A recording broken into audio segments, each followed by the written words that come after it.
Тяжелый моос арыз болду. Талас районунан келген эне бала Талас облустук биргелешкен ооруканасынын жугуштуу оорулар бөлүмүнө 15 декабрда кайрылган. Мындагы дарыгерлер кызамык оорусун аныктап, сактык үчүн өзүнчө палатага жаткырышкан. Айдын 15-inde келгенбиз, декабрь айынын. Биринчи болуп жолдошум ооруп келген болчу. Жолдошумдан бул экинчи кызыма жукту.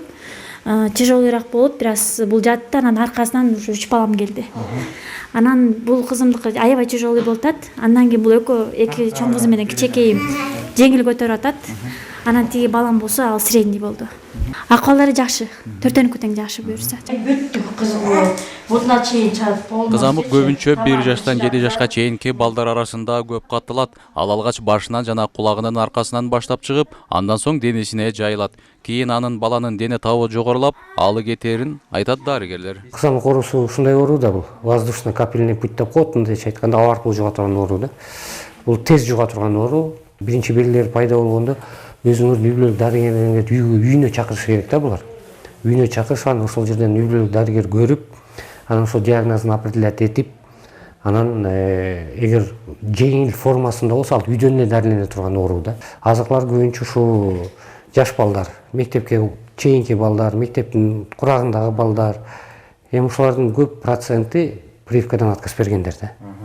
Ал эми дарыгерлер кызамык оорусунун алгачкы белгилери байкалса, үй бүлөлүк дарыгерлерди чакырууну сунушташат. Себеби сыртка чыгып ооруканага барганга чейин аба аркылуу инфекцияны жайылтып алуусу мүмкүн.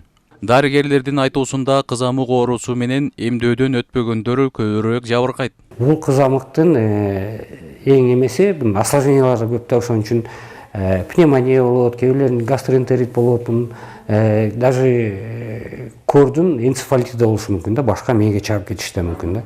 Анан бизде көбүнчө бейтапканага осложнение бергендер, дарттын күчөп кеткендер жатышат да. 50%тен көп эле, 60%тен көп эле ушу эмдөөдөн отказ бергендер да, эмдөөнү албагандар да.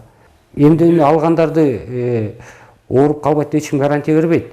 Бирок жеңил формасында өтөт да, баягы үйдө эле дарылене турган, үй шартында кадимки эле грипптай болуп эле өтө тургандай формасында болуп ооруп калсын. Белгилей кетсек, облус боюнча бул ооруну жуктуруп алгандардын саны жыл башынан бери 76га жеткен. Анын экөөсү чоңдор, ал эми 74-ү жаш жеткинчектер.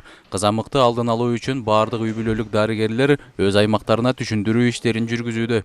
Илдетти ооздуктоонун башкы жолу эмдөө экенин дарыгерлер белгилешет. Рыскелдим Жаратбек уулу, Чыңгыз Бокошев, Зина Акматова, Талас шаары.